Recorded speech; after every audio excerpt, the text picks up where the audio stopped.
podcast, you will gather 100% real, raw, and unfiltered life-changing advice to help you level up in every aspect of your life and business and help you reach your goals and dreams. Today, I am joined by my special guest, Cesar Espino. Is that correct? Did I pronounce that correctly? You did, Ivan. You got it right, man. Awesome. How are you doing, man? I'm doing good. Thank you. Awesome. So here's a little bit about Cesar. So Cesar was actually born in Mexico into a humble beginning, and due to poverty, had to start working at the age of 4. Holy crap. At the age of 10, came to the USA, and throughout his life had many different obstacles that he had to overcome. His first major obstacle was having a kid at the age of 16.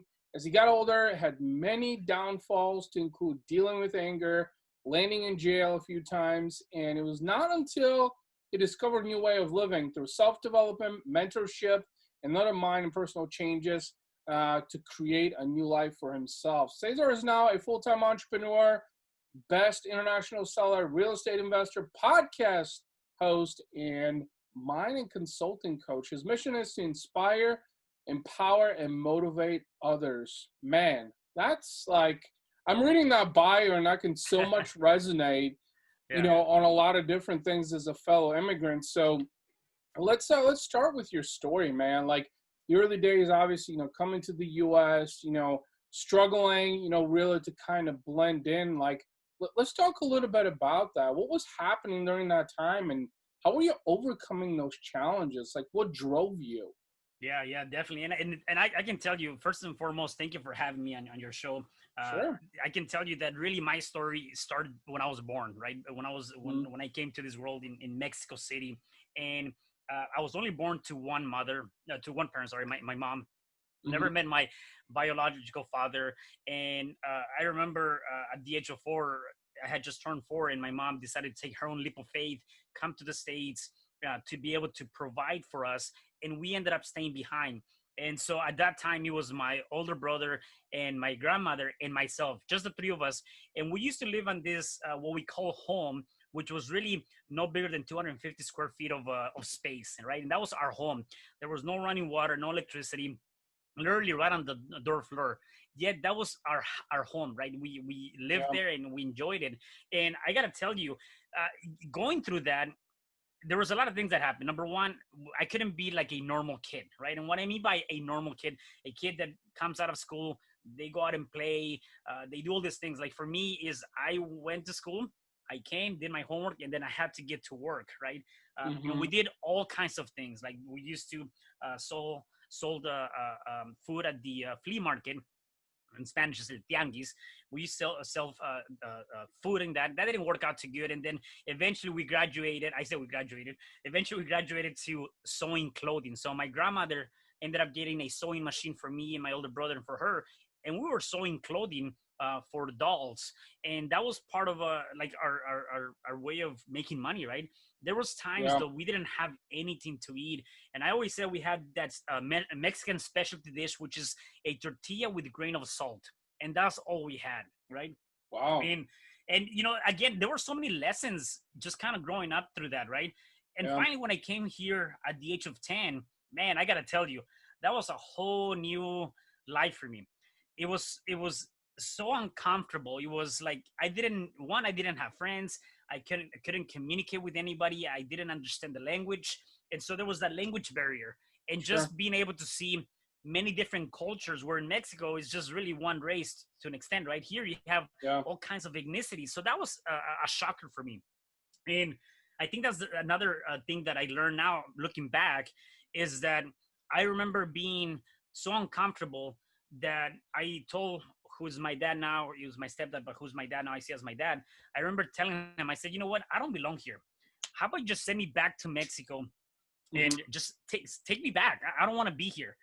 And when I think about that story, is things that we as people tend to face now, right? We run away from what seems to be very uncomfortable. We're afraid to be uncomfortable, and therefore we allowed that fear to take away the opportunity. And that's what I was doing then. I wanted to be comfortable being poor. I wanted to be comfortable working. I wanted to be comfortable not having the opportunities that this nation has for us. because Yeah. I was so afraid of the language. I was so afraid of this environment, right? I'm glad they didn't do that. Otherwise, I wouldn't be having this conversation with you, right? Yep. Nevertheless, though, at that point, I said, okay, well, I gotta surrender, right? Surrender in the sense of not giving up. Surrender to the process. Surrender to understanding that, you know what, this is a new beginning. So the only thing I gotta do is I have to adjust. I have to learn the language. I have to do whatever I gotta do. So within 2.5 years, I was able to communicate, talk to people, Yeah. and then from there, kind of like I was now having friends, I guess, right? I was getting to that level. Right, right. As you were, one thing that I wanted to touch upon, as you were Yeah. talking about coming to the U.S., I'm someone that actually immigrated at the age of 14, and I can really resonate with a lot of things you were talking about, like the cultural barrier and the language barrier, and let's face it, feeling like an outcast, Mm-hmm. basically, that you don't belong. And now that you mentioned this, as we were talking about your story in the beginnings, is that I think it's that people are unwilling to surrender. They're unwilling to embrace the discomfort because they're afraid that that's going to dominate them and justify their future. I think that's Mm-hmm. probably one of the biggest things. And my father, who's actually have has lived in the States for over 30 years now, similar story, but it has a lot to do with being bold and self-confidence and wanting more out of life and knowing that this is your calling. So it's a mentality, I think, that you have to develop. And it's really interesting when you were talking about being afraid to surrender, because nobody likes to surrender. Mm-hmm. You don't like to surrender, because if you surrender, that means you're giving up. And it's amazing that, like, when you were talking about when you were young, you said, I don't belong, send me back, I'll settle for less. I'll Mm-hmm. settle for poverty. I'll settle for discomfort. I'll settle for my usual life. And that's so fascinating. Like, why would people choose to do that? Why would Yeah. people choose to continue to live in poverty? Because let's face it, you and me, we all have the same amount of opportunities, the same amount of days, the same amount of times, and we all have one life to live. But the difference between winners and losers is that what do we do with it? How do we Mm-hmm. choose to use it wisely, right? And that's, I think, what happened to you is you kind of had a transformation, right? As for, Mm-hmm. from what it sounds like, in realizing that, you know what, I have what it takes. I just need to apply myself to do it. Right. And that's probably, I think, another challenging part that I think, let's face it, the world we live in is dark. It's very mediocre. If you're doing something different than everybody else, then you're seen as an abnormality. You're seen as an alien, as an Mm-hmm. outcast. Mm-hmm. Because I remember, when we moved to the States, and like, I didn't know a lick of English. And like the first 3 months going through English as second language, Yeah. on the tail end of middle school and beginning of high school, like, I was frightened shitless. Mm-hmm. Like, I couldn't communicate. Like, I would literally almost bang my head against the wall every day and say, why can't I understand these people? But there was just something, a level of determination. So that really, I think, kind of pushed me and drove me. So let's talk about that for you. What was that like for you in trying to figure it out? Like, okay, like I'm at crossroads. What am I going to do next? And how did you go about it? Yeah. And again, I'm glad my dad didn't send me back. And Mhm. sometimes you have to believe on somebody else's belief in you to kind of keep moving forward, right? And so Right. I didn't believe in myself because I felt like I needed to go back to that poverty type of lifestyle. Yet Hmm. obviously my dad believed in me at some capacity that no, this is your new life. You're gonna make it. And so it Right. was his believing in me that I was gonna make it. And so I think that's one thing that we have to recognize, right? Again, in anything that we do, I think part of the reason why people tend to get hung up on the negativity or a different lifestyle or even just going after their dreams is because again they don't believe in themselves. You have to sometimes listen to the people that are really edifying you and helping you out through that journey Yeah. because they might see something that you don't see yourself. The second thing to that is that again just being able to surrender, right? Just being able to Right. know that at the end of the day, what is the worst thing that could happen, right? We're so afraid again of allowing the fear of the unknown take away the opportunity. Well, if I'm already in a bad place, I'm already in a place where I'm not really moving forward. If I try to do this, even if I'm fearful, I'm still gonna do it. What is the worst thing that could happen? Okay, nothing, or something good can come out of that, right? And Yeah. so being able to kind of step into that was what I had to do. And I gotta tell you, like for me going through that, after I went through that and said, you know what, yep, this is my new life. This is what I signed up for at this point. So Right. let me start networking with people, talking to people. Let me learn the language. Let me become the best person that I can be. And that's another thing too, by the way, and I actually talk about it in my very first book, You Can Overcome Anything Even When the World Says No, is that many immigrants that come into this country, Yeah. this is the land of opportunity. Like you said, you and I have the same opportunities as anybody else, whether you were born here or not, it doesn't matter. Right. Is how you go about that opportunity. And one thing that I saw is that a lot of people that come from other countries, I don't care where it is, from other countries, they tend to fall into a place in their life where they choose their own path, right? And what I mean by that is, you know what, I'm gonna take the easy way out. I'm gonna get into drugs, I'm gonna get into gangs, I'm gonna get into whatever the case may be. Yeah. And then you lose out on that opportunity. Luckily I didn't do that. Definitely I was more on the, let me get educated, let me be the best student I can be, let me take it from that perspective. Now, was I perfect? Hell no, by no means. I had a lot of downfalls.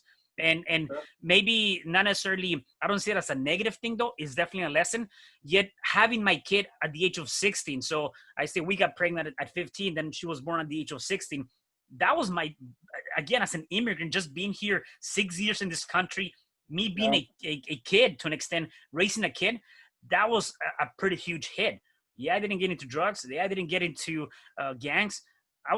I was giving birth to another person, another living thing, right? And Yeah. so that by itself was another one of those pivotal moments where I'm like, okay, what do I do now? Do I Yeah. take responsibility? Did I slack off? Whatever the case may be, I'm like, nope, I got to get back. I got to get to work. And I was working. I was delivering newspaper in the middle of the night. I was still trying to be an student, A student. I was Yeah. going to work. I mean, and again, is you got to be able to just step out of that uncomfortable area, the comfortable area, and get into the uncomfortable to make it happen. It's you mentioned a couple of really interesting things that really got me thinking, and that is about choices because we're talking about you became a father at a very early age, at the age of 16, and it was a very pivotal moment in your life because Mm-hmm. 6 years after coming to the United States, and what was probably it wasn't something that you had planned for, let's face it. But Right. No, for sure. what was interesting about that is that, not just that experience, because there's a lot of people that go through that, early fathers, early mothers, for a lot of different reasons. And, as an immigrant also, it's one of those things that kind of, like you said, it's a pivotal moment, but what determined what was to happen after that were the choices you made. Mm. And I think that's a differentiating factor between us as human beings, is the choices that we make. Because some of us don't make the best of choices, whether you're younger, middle age, or older, believe it or not. So, and I think a lot of it really has to do with your environment, also maybe education, maybe your perception of your environment. Mm-hmm. Also, I would say that really lead you to making choices. Because like you said, let's face it, a lot of young fathers at the age of 16, they choose the dark side, so Mm-hmm. to speak, Yeah. because it's their way to cope with the challenges that they were presented, because it's usually involuntary. So they turn to drugs, they turn to gangs, they turn to the dark side, not doing anything meaningful or productive to accelerate their life. But I think at the core of that were the choices. So if you were to think back, what would you say about those choices that helped you accelerate? Was there something that influenced you to make better choices and not go to the dark side? Yeah, definitely. I think when my daughter was born, Mm-hmm. one of the things that I remember telling her mom at that time is, I'm going to make sure that I do whatever I can to make sure that my daughter does not have the type of lifestyle that I had as a kid, right? So I Yeah. went back to who I was as a kid, working, not having a childhood, not being able to, have parties, not being able to do any of that stuff. And I'm like, you know what? I don't want that for my daughter, right? I need to break that cycle. And so for me, that was something that came to mind. Is like, I gotta do whatever I can to provide for my daughter. And so that was one of the things that really, stepped into my, I guess, my purpose then, and my Yeah. why as to the things that I was doing. One thing that I tell people too, even now, right? The Going back to the idea of the choices and the decisions that we make today will determine the quality of life that we have tomorrow. And so when you start thinking about it from that perspective, what kind of quality of life do I want for tomorrow?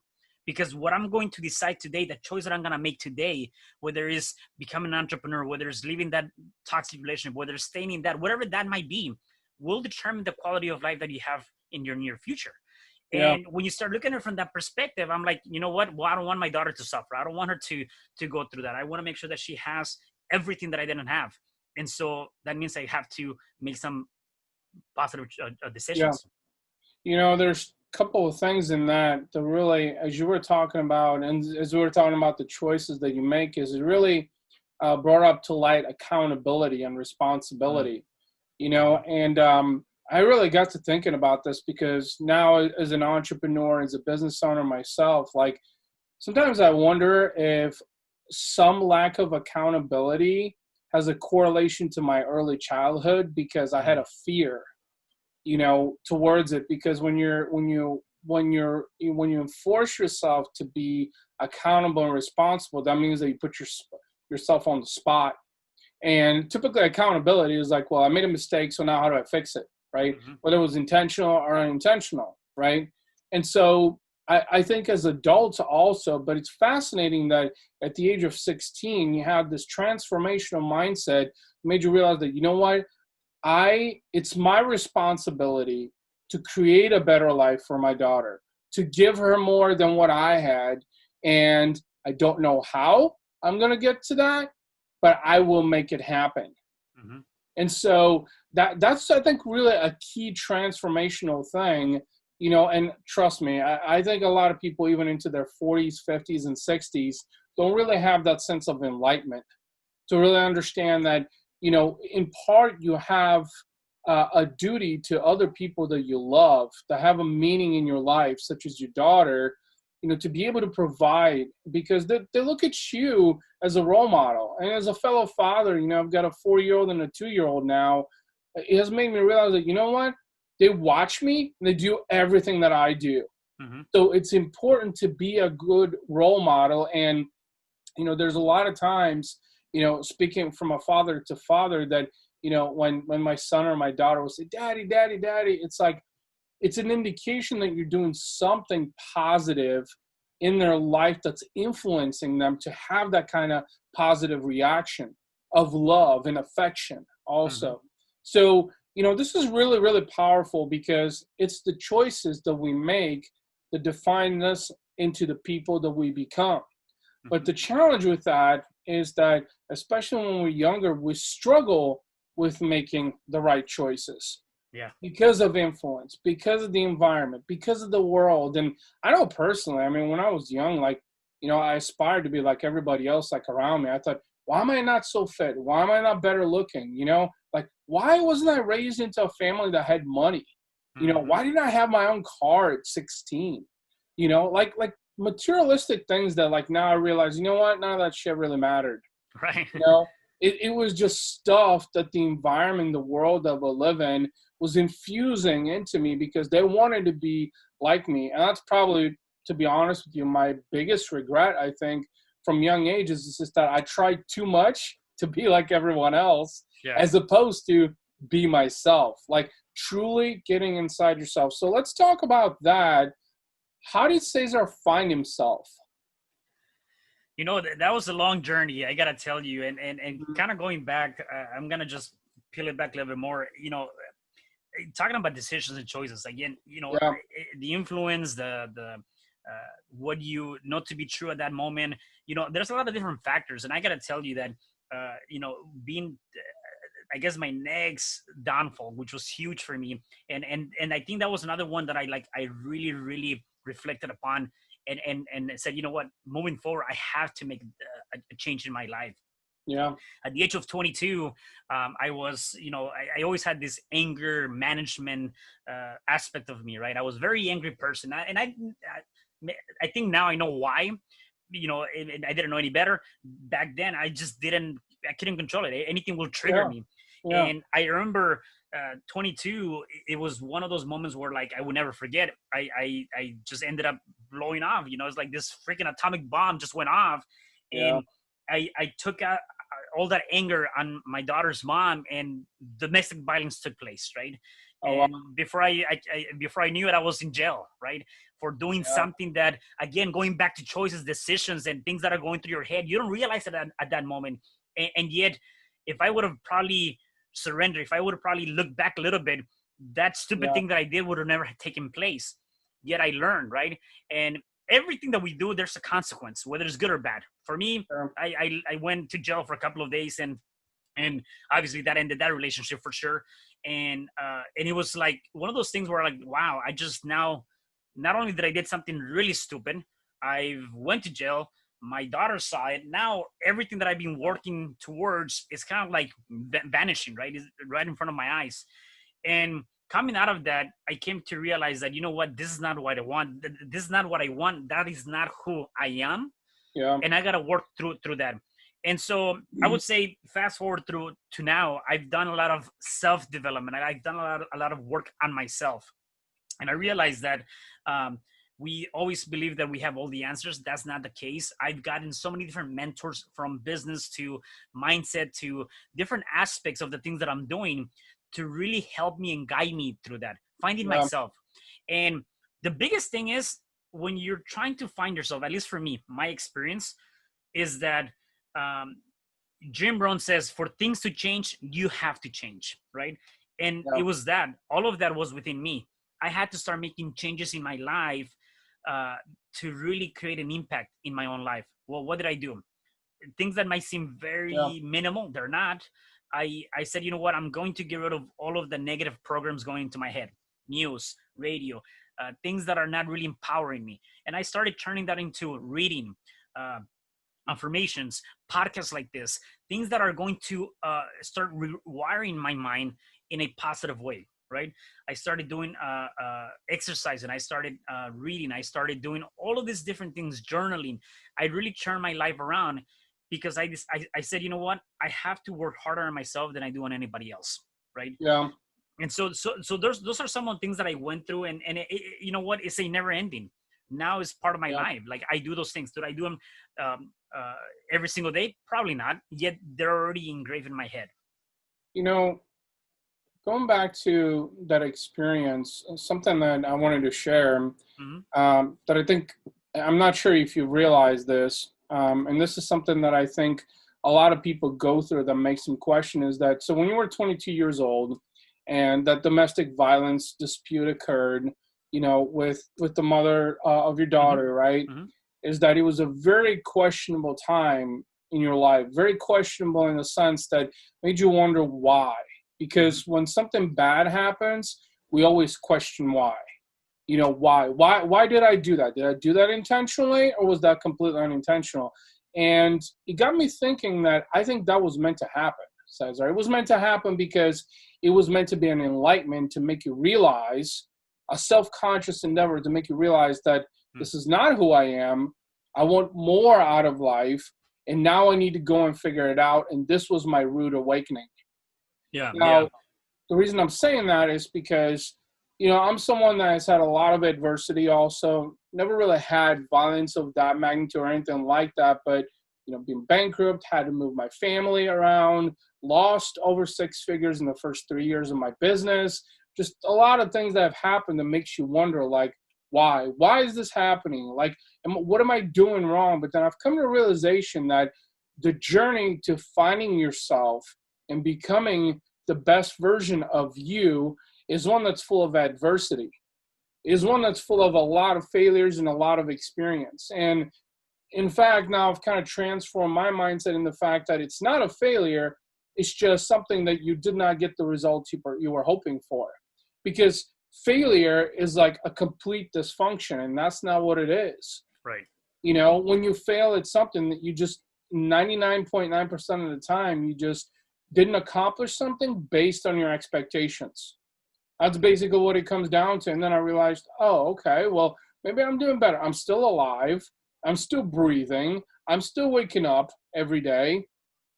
So I must be doing something right. And then right now, with what's happening with this pandemic too, I've come to realize that, you know what, things are actually going a lot better than I expected. Yeah. Like, it could have been far worse. So going back to the 22-year-old Cesar, I think that was meant to happen.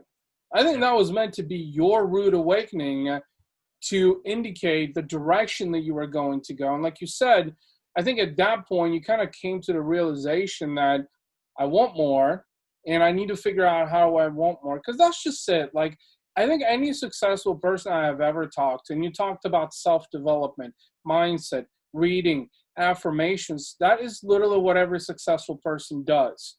Which, by the way, success has multiple Hmm. definitions for Hmm. people. I think for Right. most people in our world, success is I have a lot of money, I have a big house, all my bills are paid, I got enough money in the bank, I drive a few fancy cars, and I can travel.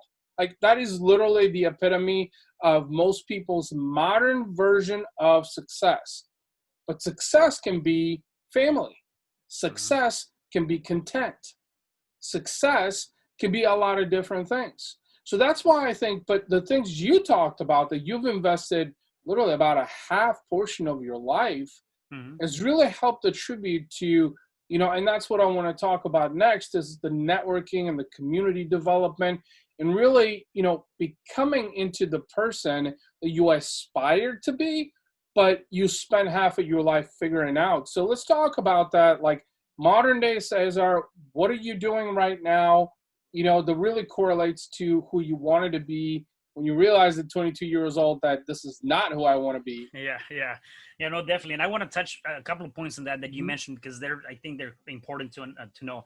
I do believe that I came to realization that sometimes from some sort of pain, whatever that might be, a purpose is born, right? And sometimes we don't see it that way. So going back to your point, is that I now realize that some of the things that I had to go through, even though it was painful, it created a purpose in my long-term journey and in things that I'm doing right now.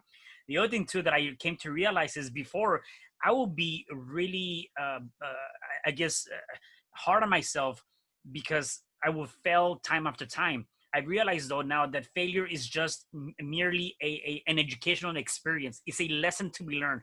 Everything that we go through, even as painful as it might seem, it's something to learn. We have to reflect on that and see what is the lesson. What is it that I need to learn from here? And even Yeah. recently, I was going through some difficult times, and I sat back. I'm like, what is the lesson that I need to learn from this? Because there is a lesson to be learned, and I'm getting that, extracting those lessons, right? To be able to see that. Now, kind of going back to where I'm at now, right, to where I was before, the things that I'm doing and how I'm trying to really uh, put out more information out. I kind of live by three things. I want to empower people, I want to inspire people, and I want to motivate people, right? Mhm. And how I go about doing that is to a couple of different things, through podcasts like this, through my own podcast too. I have a total of 6 books right now. I have another book coming out in about a month or so, and just really getting the message, getting the lesson out, because everybody's going through some sort of challenge. And I'm not saying Right. that my challenge is identically as yours. However, what I am saying is that there might be a phrase, a word, something that you picked up from my experience that is going to help you in your own journey in a positive way, right? And so part of that I'm doing that. The other thing is I'm really big into networking. I love networking with people, with new entrepreneurs, seeing what they have. I learned something very valuable that I didn't have before. And that saying of you're the average 5 people you hang around with, I truly believe that. And I want to redefine that further. I think that is divided by 3 different types of categories, if I may. Number one is that average 5. You want to have somebody that you're looking up to. It could be your mentor. It could be someone that's helping you Yeah. out to become that better version of you. So some sort of mentor. Then you have another group of people that are people that probably are on the same level as you in some sort of form. Yet they're there to edify you. They're there to do joint ventures with you. They're there to help you out. They're not criticizing you. Your success is welcome in their world, right?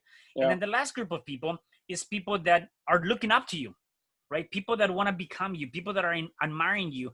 Now you have the opportunity to reach down and lift them up to your level, right? And Right. so when you take those three components, I think that you definitely start doing more in your life. And going back to success, um, everybody that is trying to step into the entrepreneurial world, they're looking at success as money, money, money, monetary value. And I'm not saying there's nothing wrong with that. I do believe, though, for me, is the success is the wife, the girlfriend, the family, the accomplishments, the being number one seller and publishing my book, right? Right. That very first transaction when I became an entrepreneur, that to me is success. Right. Yeah. I mean, you mentioned a few things, and I want to talk more about the book. Mhm. Actually, I'd love for you to share more about that. That's kind of led you up to that. But a lot of the things that you said is just that, accountability, responsibility is a tough thing because, I think as human beings, we have that sense of fear that, if we don't take accountability, if we don't take responsibility, that, or we are afraid to, I should say, rather, and we are afraid to because we're afraid of the ramifications that might result from that. And, that's a really big one because I know, as an entrepreneur and as an employer, I've probably failed many times. I know Mhm. that for a fact. But I think, kind of having that transformational shift and realizing that, well, that's going to be essential. I mean, you learn every day. You're going to make mistakes. So don't let those things hold you back. Don't get so emotional about those things. Don't say that, well, I made a mistake, and then, let that hold you back, because the more and more you think about it, the more you rationalize, the more you extrapolate it, the more it's going to drive you crazy. But taking responsibility and saying, yes, I'm at fault, I made a mistake. Okay, how can I learn from this? What can I do different next time? You might even fail again and Mhm. again and again and again and again. But I think the difference in the people who never give up, that are resilient enough to get the things that they want in life, is that they just keep going no matter what. Because the way I see it is, as long as you have air in your lungs and you wake up every day, you have a reason to keep going.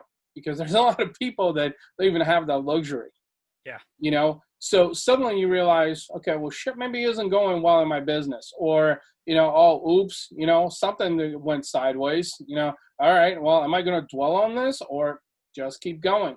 And I've had a few of those over the last 5, 6 months alone, to be Mhm. honest with you. And I know the traditional me, the younger me, the early days immigrant me would be like, well, shit, I guess I better throw in the towel, Yeah. right?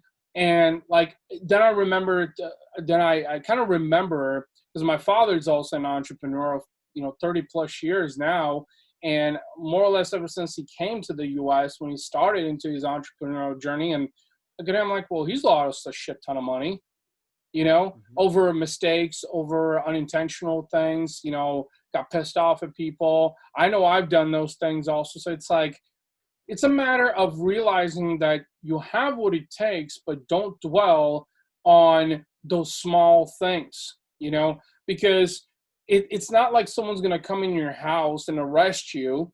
Now, mind you, is this, obviously you haven't done anything extreme. And let's face it, if that was to happen, then that means you've done something very extreme. But even then, you suffer the consequences. Mhm. And I think that's what people are afraid to do, is suffer those consequences. So let's talk a little bit about your book and, what led you up to, because you have one or a couple of different books. I have a total of 6 right now. So you have a total of 6 books. How about, let's talk about your first book? Yeah, and you know Because what? that's usually the most. Yeah, and you know what? There's a lesson to be learned on that, and I gotta tell you, Mhm. um, think about what we as people go through, right? We have this little voice in our head, trying to talk us out of doing things in our life, right? Right. And that was me. That was me when I was writing my first book. I had this idea of, maybe I should talk about my book. It's a memoir of my life, from when I came to, a couple of years back. And I said, I want to write this book. I want to tell my story. And the first thing that came to mind is, well, Cesar, you don't know how to write. You're not a writer.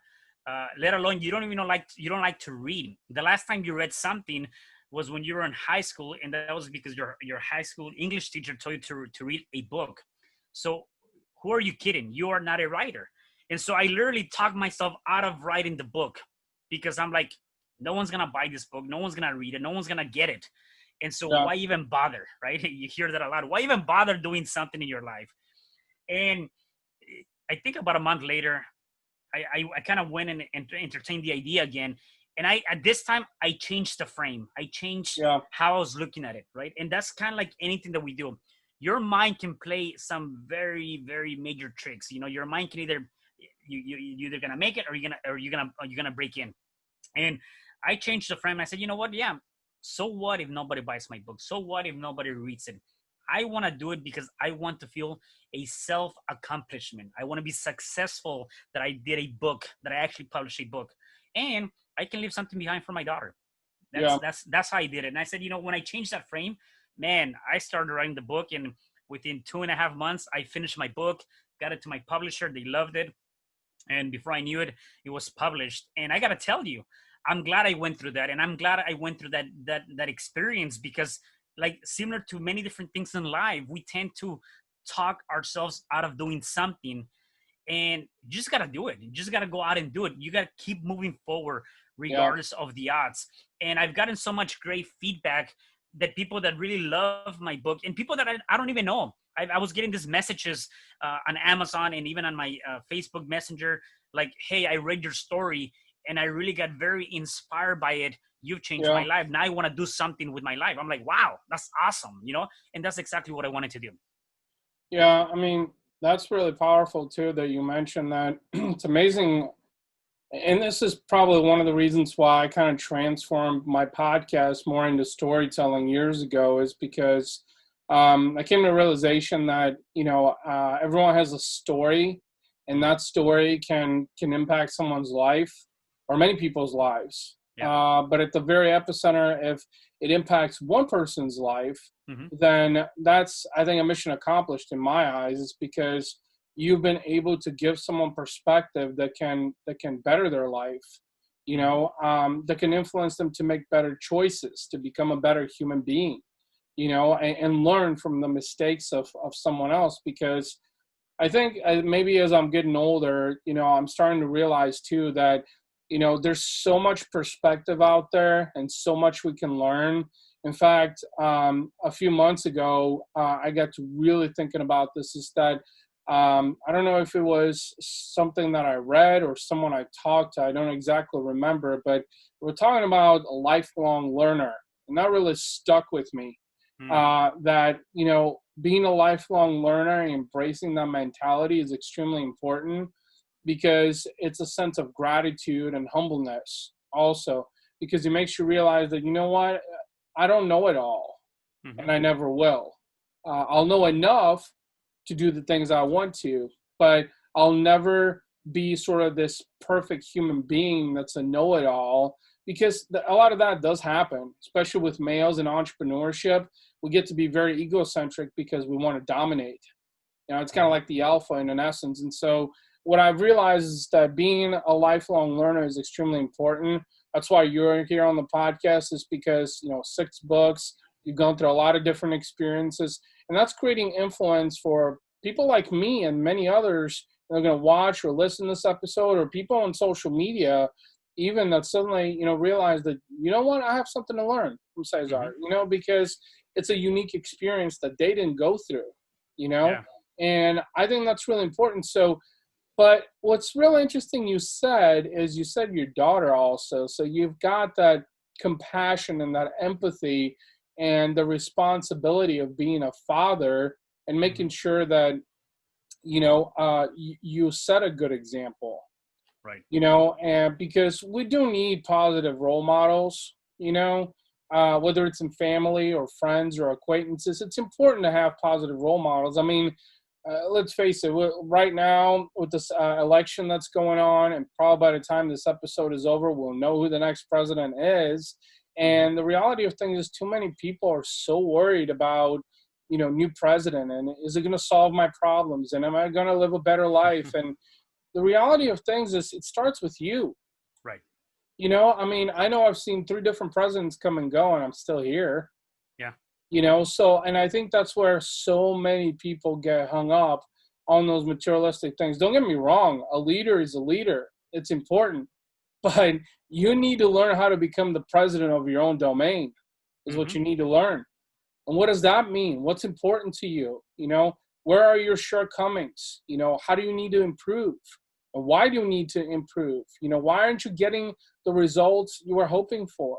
You know, and I think a lot of people are just afraid. You know, I think it's like you said, afraid of surrender, afraid of accountability, afraid of failure, you know, afraid of making a mistake. Yeah. You know, and it's I feel like, you know, as getting older, as I started to really kind of rationalize a lot of these things we're talking about, is making me realize how much unnecessary stress and anxiety is just being like offloaded suddenly. Because let's face it, most people on a daily basis, they worry about money, they worry about their life, they worry about living better. And when you think about it, it's like, how is that any of that correlated to becoming a better person? Right. Like, and here's an example. Is even to this day, I have no explanation. So I'm a cyclist. I've been cycling for 7 years now. And I remember when I bought this $300 road bike 7 years ago, this was in 2013, it was an overstock. And like, to this day, I have no explanation what enticed me to do it. But now 7 years later, I know that the reason I cycle is for mind therapy, for exhilaration. I cycle because when I'm on that bike and I'm pedaling, it's like I'm free and I have the best focus, the best clarity. It's sort of a anti-stress, you know. And then I realized that, you know, a lot of successful people, the reason they're into health and fitness and nutrition, personal development, all of that is, and suddenly I realized that, okay, there's a constant here. When I look at, okay, I want this and this, here's my goals and dreams, and, you know, I want the dream house, and I want this and this and this. Like, okay, to get to that, I need to do all these things: personal development, fitness, nutrition, you know, schedule, you know, be more cordial with everything I do, be accountable, you know, like all these things. And that takes a lot of work. Yeah. And I think a lot of people are afraid also to put in the work, because there's another example. I've done, I don't know how many diets, and a lot of them have failed. There's only been 2, and this is the second one that I'm on that's like semi-normal, but it still requires a high sense of discipline and control. Like, I have to eat every 3 hours. I have to prep 2 to 3 times per week, food prep, you know, and I'm not eating fast food. You know, yeah, I'll fail and have some candy here and there, or eat some popcorn, or, you know, drink a few glasses of wine, but staying focused on it. You know what I mean? Nonetheless, regardless of the failures. But it's made me realize, and I was talking to the guy that I'm actually working with, who's actually an IFBB pro, and he's like, man, the reason why so many people fail at this, because, you know, it's an insane amount of self-discipline, like insane. Yeah. And when I look at, you know, I've had the chance to interview a lot of millionaires also on the podcast, like people that have it all, like zero debt, big house, fat checking account, expensive cars, traveling. They're probably bored off their minds because they're making so much money, you know. And I realized that at the core is self-discipline. Yeah, it comes down to being committed, right? I always go back to that. You know, you have to be committed to the process. You have to just be committed. And is, you see this a lot in relationships too, right? It's very similar to that, right? You know, sometimes you're not 100% committed to a relationship. There's another analogy that I think I got from Errol Nightingale, and or I don't even know anymore. I might be misquoting them, but it comes down to this, you know. If you want to grow roses, you know, you have to water them every day so that you can have nice, beautiful roses, right? You have to water them every single day. You have to care for them. You have to trim them. You have to take care of them. It's a lot of work. If you don't do anything in that soil, it's going to grow weeds, and that it doesn't need any effort, doesn't need any water, it doesn't need any sun for it to grow. It's just going to happen automatically. So it's very similar to what we're doing, that discipline, that commitment. It takes a lot of work. And I think that's where people tend to fall back because of the amount of work. They think it's too much effort. Again, though, yeah, being lazy, not doing this, not doing that, there's no effort. Yet, what are the consequences, right? And so you have Yeah. to decide. Again, it goes back to the decisions of the quality of life that you want. You have to decide, where do you want to be, right? What is your ultimate goal? What do you want to leave behind Right. when you end up leaving this place, right? And so for me, you kind of said it. For me, is I want to become the best version of myself every single day. I don't have to improve by 100%, just 1%. By the end of the year, I'm gonna be 365% better than I was 365 days, right? And so just Yeah. 1%, just do something to you that's going to empower you in a positive way, right? Just that 1%. No, that's a really, really good example that you mentioned, is just chipping away at becoming a better person. And you know, that's probably an entire episode in itself that I could Yeah. talk about, because um, I know personally there's been so many frustrations, in personal life and also in business. Also, is because I think allowing the external to dictate what you should do, the courses of your actions. And then anytime you do something different than what the outside world expects from you or dictates upon you, or you just make a mistake, then you're suddenly labeled an anomaly, an Mm-hmm. outcast. Mm-hmm. You're a bad person. And I remember when I first started my marketing career back in 2006 professionally, and I worked for a few entrepreneurs. This was before I even decided to start my own business, Mm-hmm. now 14 years ago. And I remember all the frustrations I used to have of, like, past employers, like, why did they do certain things? And they would screw up. Sometimes I would get paid late, and stuff like that. And it'd just be like, made you wonder, like, why wasn't it perfect? Like, why wasn't I getting paid every 2 weeks? Or, why did I have like these, like anomaly of outbursts and conversations and arguments, even at times. And like, it just be questionable, because I think I had the expectations of perfections, I should say, right? Because I wanted everything to go perfect. But then I realized that, you know what, they were no different than me. They're just a human being who makes a mistake. And I think it comes down to your level of tolerance. How much are you willing to tolerate the abnormal? Because now as an entrepreneur, I know, oh man, the more I fail, the more it means that I'm learning. Mm-hmm. Literally fail in the sense that if I do something intentional or unintentional, and then it has bad consequences, then I just need to learn from it. How do I do it different next time to where, I don't make the same mistake? If Right. it's intentional, if I made that mistake intentional, and if I make that mistake again, all right, try again, and just keep going and keep going. And 14 years ago, I didn't understand that. It just like, and now it's fascinating to realize that, oh my God, the level of resilience in entrepreneurs and real dreamers and go-getters is just immense. Yeah. Immense. You know? It's not for everybody, and definitely it's not an easy ride. I mean, that's the one Yeah. thing too that I think people tend to misinterpret, right? They believe that Yeah. being an entrepreneur is all beautiful and rainbow and these different colors. Right. Man, I gotta tell you, you go through a lot of ups and downs, and a lot of you're constantly fighting. The biggest fight that you're gonna have is not the economy, is not who's gonna be president, it's not anybody, but the fight with yourself. That is the Yeah. biggest fight you're gonna have, Yeah. right? And the person you have to talk to is that person you see in the morning in that mirror, is yourself. And so it's not an easy thing. We all, again, we get so much influenced by the outer world that we forget about our inner world. And so that is gonna be someone that you really have to cater to. You have to take care of. I always say, make sure that whatever you're doing is you're working harder on yourself than you're doing anybody else, because you have to take care of that vehicle that is carrying you through this journey. That vehicle being your body, and this journey being life, right? Take care of that vehicle so that you can have a long-lasting journey, which is your life. Yeah. I mean, one story, as we're coming up on the top of the hour, that I wanted to share, that's in Mm-hmm. recently really has now I'm seeing some repercussions of this, but it has really, really made me think as an ex-employee. There's someone that I invested close to $10,000 in Mm-hmm. over the last 5 to 6 months. It was my first full-time employee, and let's just say that things didn't go as planned. And I realized that a vast majority of it was because of cash flow problems. Like when you're building a business, let's face it, building capital is a Mm-hmm. bitch.